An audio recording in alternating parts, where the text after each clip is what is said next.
In September of 2014, we got engaged, and then I started planning the wedding, met with all the vendors, put our deposits in, and I found my wedding dress.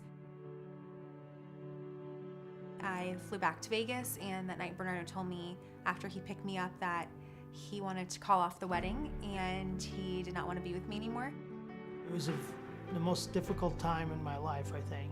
You know, there was a lot that Lauren didn't know.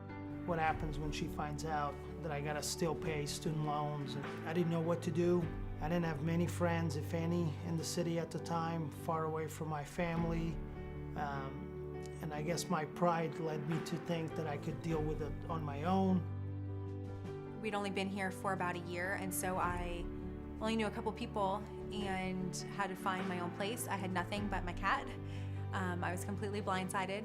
I had just put thousands of dollars down for a wedding, and then the hardest part was to call my parents and tell them that Bernardo had called off the wedding.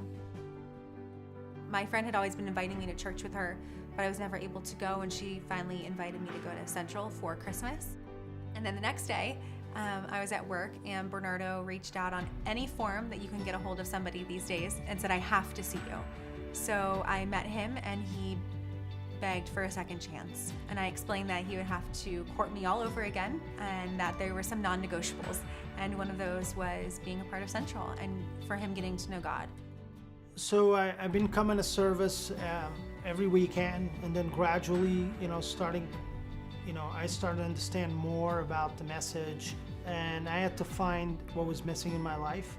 I couldn't find it anywhere else, and then I stumbled into Central, and then just that change that did in my heart, at least for my life, it made a huge impact.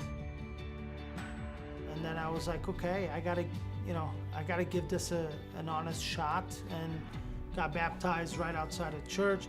I wouldn't have traded for the world.